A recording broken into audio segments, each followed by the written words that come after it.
Primera Plana. Carlos Herranz. Bienvenidos en Primera Plana, un programa de Radio Francia Internacional y de France 24. Se cumple un año de la muerte del Papa Francisco y de su relevo por León XIV y nos ha parecido que era un buen motivo para hablar de ese primer año de pontificado. Y el resto lo ha hecho Donald Trump con sus críticas al Papa. Nos acompañan 4 invitados hoy para analizar todo ello. Samuel Lieven es director de la redacción del católico Le Pellegrin. Bienvenido. Gracias, buenos días. Marie-Laure de la Bessière es profesora investigadora del Instituto Católico de Enseñanza de París y de Vendée. Bienvenida. Gracias. Nos acompaña también Benoît Hervioy, editor de la revista Project. Bienvenido. Con gusto. Y desde Roma, en Duples, nuestro corresponsal Federico Giulia. Buenos días, Federico. Buenos días, Carlos, y buenos días a todos. De la cautela a la denuncia, el primer año de León XIV, hoy nuestro asunto en Primera Plana. Comenzamos. El desorden internacional ha empujado al Papa León XIV a tener un perfil más político, denunciando la tiranía del poder y las violaciones al derecho internacional en un mundo plagado de conflictos. El primer papa estadounidense de la historia, reconocido por su cautela, evitó en gran medida hacer comentarios sobre Estados Unidos hasta el pasado mes de marzo, cuando se convirtió en un crítico declarado de la guerra contra Irán, lo que le ha acarreado un choque directo con Donald Trump. El Vaticano ha denunciado el uso del lenguaje cristiano para justificar la guerra contra el mal hecho por la Casa Blanca. Según varios expertos, el cambio en la retórica papal refleja la creciente preocupación del pontífice por la deriva del liderazgo mundial. Repasemos lo que dice la prensa. En Italia, el diario La Stampa, el cisma de Trump, con la imagen creada por inteligencia artificial de Trump emulando a Jesucristo. Parece increíble, pero es cierto. La Vi va aún más allá titulando este artículo, Un papa contra el imperio. La prensa estadounidense se hace también eco del primer año de León XIV, como en esta portada del USA Today, que considera aprobado el primer año del pontífice. Le Pellegrin, la revista de Samuel, en este primer aniversario, califica al papa del pacificador. Pues empecemos por ahí. Samuel, el pacificador, ¿por qué? Porque después de un año de pontificado empezamos a ver que el Papa León XIV intenta reconciliar 3 cosas. Primero, la Iglesia con sí misma, porque no se puede anunciar la paz en un mundo así, digamos, sacudido, si la Iglesia no está, digamos, bien en su propia casa. Y habíamos salido del pontificado de Francisco con muchas tensiones internas. Segundo, reconciliar las religiones en el sentido que no se puede humillar la fe del otro. Y eso es muy importante en un mundo donde hay muchas tensiones culturales y religiosas. Y tercero, reconciliar la política con la dignidad humana. Y por eso acabamos de ver que es imposible por el Papa soportar que las religiones vengan instrumentalizadas al servicio de la fuerza. Y entonces no se trata de un pacifismo ingenuo, sino de una fuerza espiritual bien estable y reconocible a nivel mundial. Un primer aniversario que viene marcado por ese enfrentamiento con Donald Trump. Les pregunto, Marie-Laure, ¿es León XIV el peor enemigo político que Trump podía encontrar? Bueno, él no se define como un político. Claro, ya él lo no, dijo en la pero conferencia. A lo mejor pero nosotros sí que lo podemos mirar así, ¿no? Es un oponente muy eficaz, justamente porque las palabras que usa crean lo que él quiso promover, es decir, una paz que desarma. Nunca responde a los ataques personales de Trump. Siempre no ataca a las personas como lo hace Trump. Critica los actos. Esto es muy importante. Y yo creo que la fuerza de los papas es el poder de las palabras que usan, porque no son políticos, no son diplomáticos, pero sí tienen un poder moral muy fuerte, un poder ético. Y es el papel que tiene. Claro, Benoît, León XIV exhibe cada vez una voz más nítida en el plano internacional con mensajes contra la guerra, contra la tiranía del poder. ¿Qué líneas son inaceptables para el Papa? ¿Cuál es la línea roja de decir hasta aquí? La primera línea roja, me parece, es finalmente la paradigma que impuso Trump al resto del mundo desde, además, su segunda presidencia, es decir, la ley del más fuerte. El equilibrio internacional desde 80 años se había establecido sobre así una orden internacional con reglas reglas de derecho internacional. Y creo que la línea roja es precisamente la violación del derecho internacional y de las reglas diplomáticas permanentes de parte de Trump. Pero con cierta habilidad, León XIV hace que, bueno, no dice que Trump es su enemigo, es que no le interesa, como él lo dijo, bueno, atacar directamente a Trump, pero es una visión del mundo que se enfrenta. Vamos hasta Roma con Federico. Federico, imaginamos que estos días se ha escrito y dicho mucho sobre este enfrentamiento entre el presidente de Estados Unidos y el Papa, las dos personalidades más influyentes del planeta. Bueno, Italia, empezando por su primera ministra, por Giorgia Meloni, y toda la clase política han criticado a Trump. ¿Qué lecturas se ha hecho de este cierre de filas en torno a León XIV?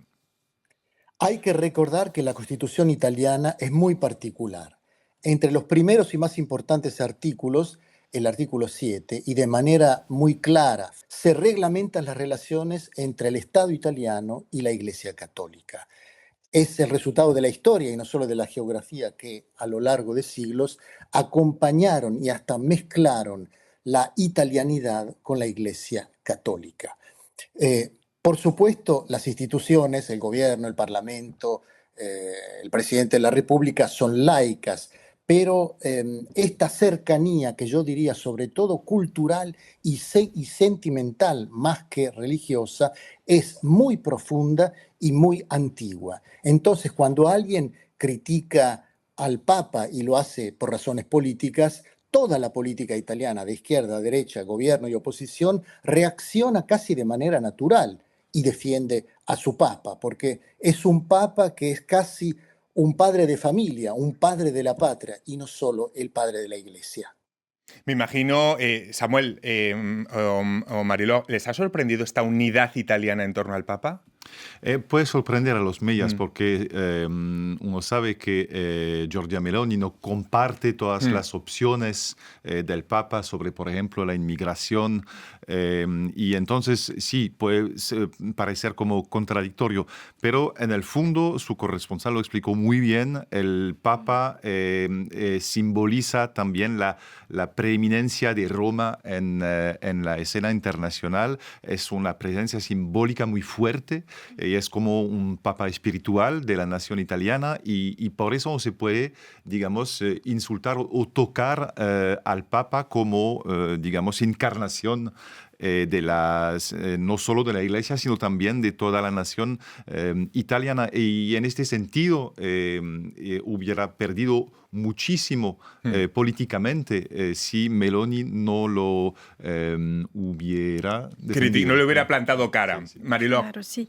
Aparte ella es muy cristiana, su lema es Dios, patria, familia. Entonces es verdad que se le nota que fue una condena visceral. Y que recordó bien los papeles de cada uno, que es el papel del Papa, promover la paz. No hay que mezclarlo todo. Para arreglar el entuerto, vamos a decirlo así, el secretario de Estado estadounidense, Marco Rubio, se ha reunido con el Papa León XIV durante un viaje a Roma. ¿Qué les ha parecido esta operación Rubio en Roma para... No sé si fue una operación de rescate en las relaciones entre el Vaticano y la Casa Blanca. Bueno, tal vez sea una manera de corregir el enfrentamiento desastroso entre Vance, el vicepresidente católico convertido. Y el Quizá Papa Trump no lo midió bien. Y este el Papa León XIV, pero después, ¿cómo se puede esperar arreglar, resolver desacuerdos de fondo? Además, en el contexto de la guerra en Irán, me parece que el efecto de esta visita diplomáticamente es muy limitado. A León XIV ha recorrido varios países de África hace unos días en una gira, Argelia, Camerún, Guinea. El Papa denunció allí tentaciones neocoloniales. Esto, aunque digan que no es político, pero es imposible no vincularlo a la actualidad, que leemos cada día en el periódico, Samuel.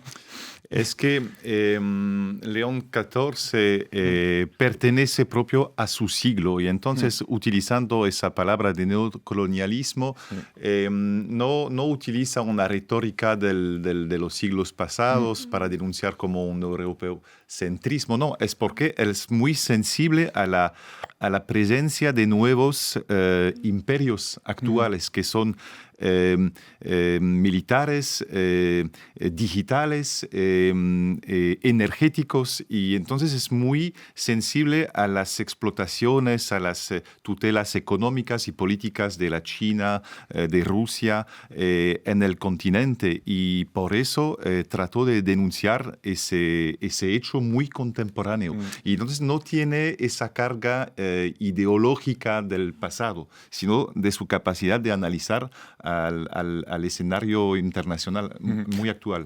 Lo que estamos viendo todos cada día en los periódicos. En Camerún llegó a resaltar que el mundo está siendo devastado por un puñado de tiranos. Plena actualidad, Benoît, Mariló. Plena actualidad. Quería subrayar un poco que León XIV habla poco, con cautela de China. Ah, sí. Es decir, dentro de los imperios.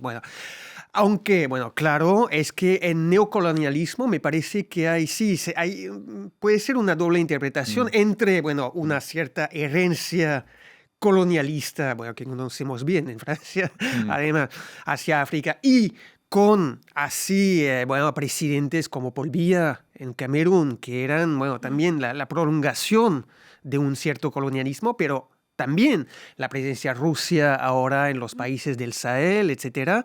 Entonces sí, hay claro que es un discurso político, de toda forma, y es decir, pero no permanecer, no prolongar esa herencia con nuevos actores. Claro. Mariló. No hay que olvidarse también de sus orígenes. Por parte de su madre, el Papa León XIV tiene orígenes de Guadalupe y de las Antillas, ¿no?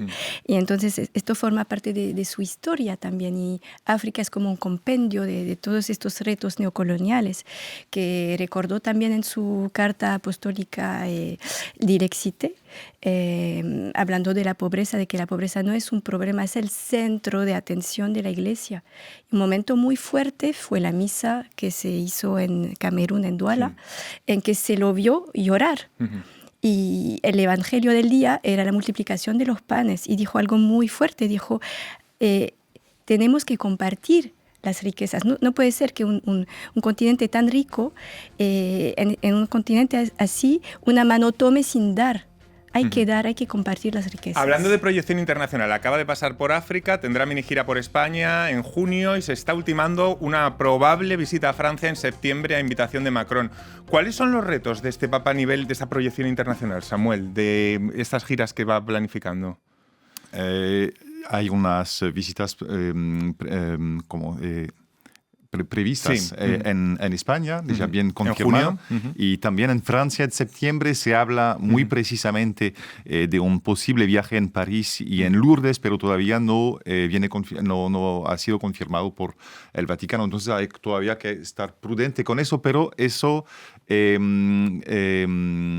podría, significar que el Papa no solamente no se olvide Europa, y eso es importante después de un pontificado de Francisco que dejó descuidado Europa, que ¿no? dejó Podríamos decir. Bastante descuidado, y también que cree en la posibilidad de Europa de manejar esos progresos de la secularización que pone nuevos desafíos. Vamos a seguir analizando este primer año de pontificado, pero va a ser a vuelta de pausa. Hasta ahora.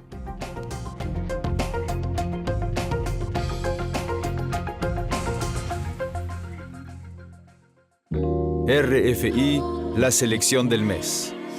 Jadanaï.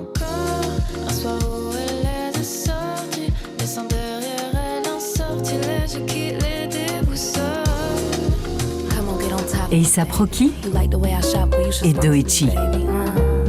I'm the Basquiat Banji. I know you want my band too. Nas and Mercedes. Say that there, leave that there. We both rock Flint.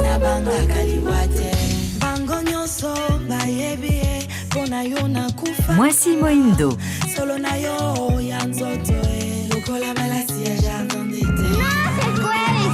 J Balvin, Ryan Castro et DJ Snake.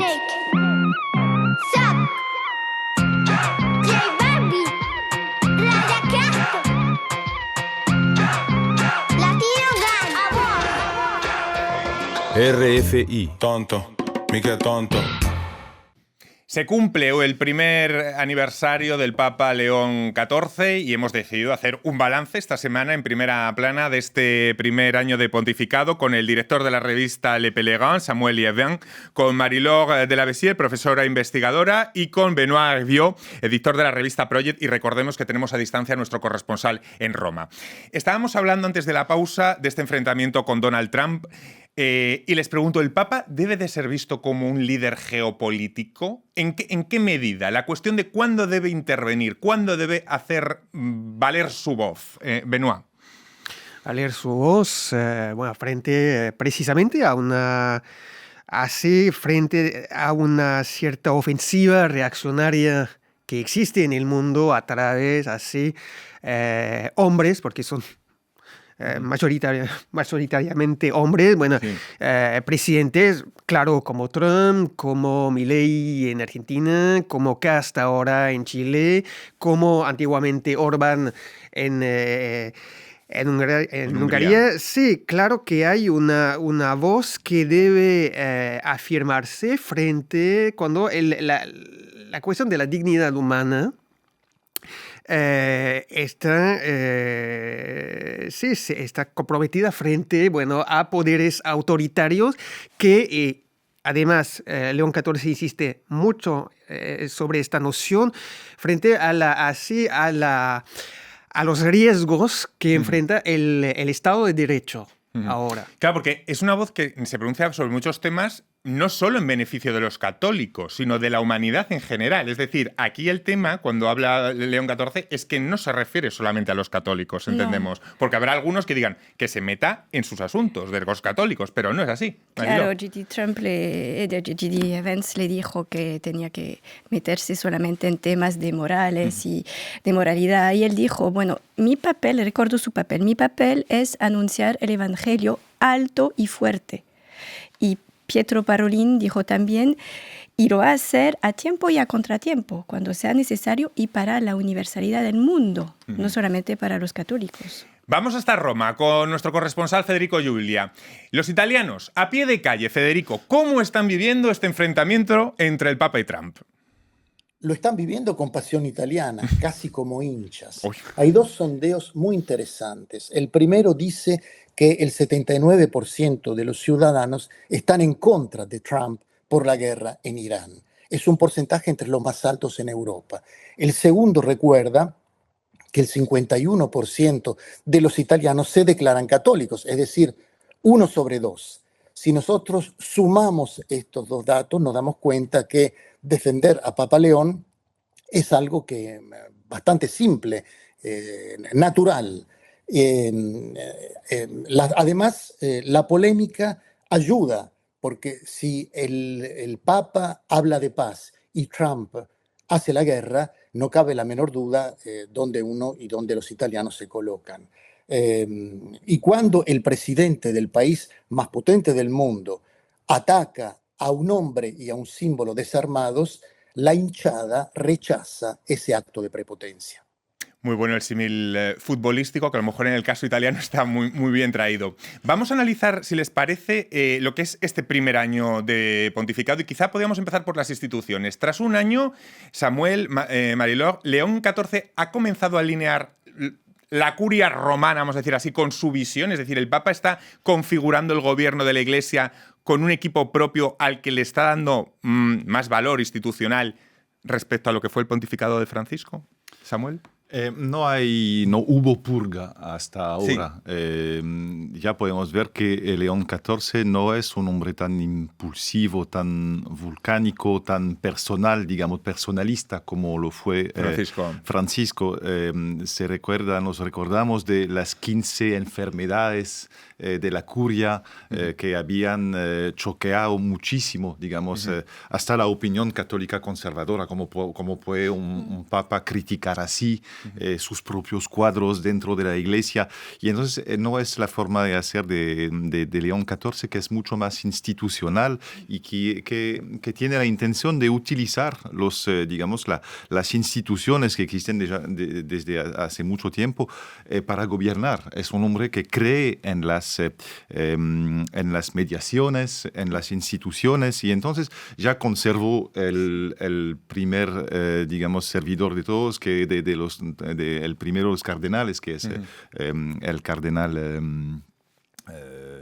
su brazo derecho, Pietro Parolin. Sí. Pietro Parolin, entonces sigue trabajando. El que era, perdonen, favorito en aquel cónclave. Lo que pasa es que ya nos hemos olvidado, ¿no? Ya eso parece que está muy atrás, pero en aquel momento, antes el que estaba tapado era León XIV y Pietro Parolin circulaba en todas las apuestas. Sí, y entonces sigue trabajando con él y sabemos que él tiene una experiencia diplomática muy fuerte después de su carrera de nuncio apostólico en varios países y muy tensionados tal como Venezuela. Y entonces, siguiendo trabajando con él, nos da un signo de continuidad muy fuerte y seguramente que poco a poco, con nombramientos bien pensados, bien anticipados, va poco a poco diseñar una cara de la Iglesia del siglo, de su pontificado, digamos. Vamos a seguir por este hilo que abre Samuel.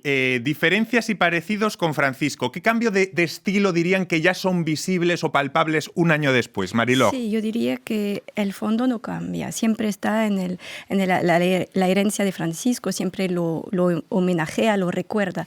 Sin embargo, cambia el estilo, escucha mucho más, como lo dicen todos, y también toma el tiempo de tomar decisiones. Y luego delega mucho. Cuando tiene confianza. Cosa que Francisco no hacía. Quizá menos.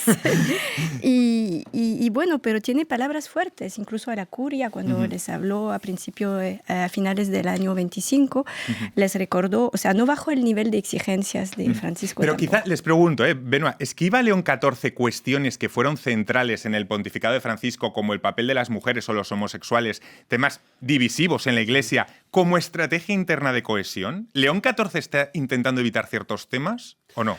No, diría que en la agenda de León XIV hay que recordar también que hay un viaje previsto a Lampedusa el 4 de julio. Invitación normalmente de Donald Trump para el aniversario de Estados Unidos, pero finalmente, es decir, que eso también es una señal política fuerte. Diría que no, sobre, por ejemplo, todo lo que es inmigraciones, claramente, también un poco menos, pero al medio ambiente también, bueno, es una preocupación, y la paz, claro, y la dignidad humana, es decir, que sí, hay temáticas centrales y estamos en plena continuidad. Después hay que ver lo que va a decir sobre, bueno, con su primera encíclica, Espléndida Humanidad, dedicada por parte a la inteligencia artificial. Sí. Es decir, y también el reino de las tecnologías. Entonces va a ser interesante. Normalmente la publicación oficial es el 15 de mayo. Así que eso llega rápido. Después sí, creo que hay, pero se notaba un poco con Francisco también, aunque él intervino personalmente, pero evitar temas como homosexualidad, aborto, etcétera, creo que se inscribe plenamente en la lógica de León XIV, que quería, digamos, sobrepasar las divisiones internas de Vaticano II y entre los conservadores y los progresistas. Pero cuando le hacen las preguntas en la conferencia de prensa cuando regresó de África, no esquivó las preguntas, habló sin tapujos, con palabras claras para decir que la bendición es para todos, es universal, pero que luego no se puede formalizar las uniones homosexuales. Eso lo dejó claro, no esquivó la pregunta. La diferencia, quería decir algo acerca de lo que dijiste, justamente tienes toda la razón, que una de las diferencias con Francisco es el papel, el tema de la IA, que es un tema que descartó bastante Francisco y que es muy importante para León XIV. Hizo un llamamiento en África, en la Universidad Católica de Yaoundé, para decir que justamente es un cambio de paradigma, porque se va a cambiar las referencias de la realidad, se van a transformar en mentiras, maneras de manipular a la gente. Esto puede provocar guerras y apoderamiento de riquezas. Le voy a preguntar a nuestro corresponsal allí en Roma. Federico, ¿qué balance se hace allí de este primer año de papado y qué retos tiene en lo inmediato León XIV? Estamos hablando de un papa que tiene cabeza y alma norteamericana, pero corazón latinoamericano. Después de un año, yo diría que la novedad más importante es que el papa quiere ser y actuar como papa. No le interesa la simpatía, no le interesa el populismo, no le interesa ser querido. Quiere decir la verdad, lo que él y lo que la Iglesia Católica obviamente consideran la verdad. La verdad hoy en día tiene dos caras. La primera es la trágica cara de las guerras que no terminan y que están hundiendo la humanidad. La segunda es cómo ser católico en este infierno. Entonces, el desafío de Papa León es el mismo desafío de Papa Francisco, pero con distintas maneras de enfrentarlo, con un paso distinto. Es un cambio en la tradición. No es una sorpresa, la Iglesia tiene más de 2000 años y 267 papas con el actual. Mismos retos, introduciendo alguno nuevo como la inteligencia artificial, pero distintos estilos y distintas formas de encararlos. Samuel. Sí, digamos, asumiendo todo lo que hicieron sus predecesores, el Papa tiene que adelantar con un mundo que va cambiando brutalmente. Y entonces la inteligencia artificial no la podía verdaderamente tratar. No sí, se puede. Pero su predecesor, porque las cosas todavía no se ponían con Francisco. Con esa y ahora ya la realidad es tozuda y nos ha atrapado. Exacto. Y por eso se inscribe aún más en los pasos de León XIII, es decir, la doctrina social de la Iglesia ahora tiene por, digamos, principal desafío la tecnología y no solamente la condición. Me quedo sin tiempo para más. Ha sido un placer tenerlos hoy con nosotros y a todos ustedes hasta la próxima semana en Primera Plana. Gracias.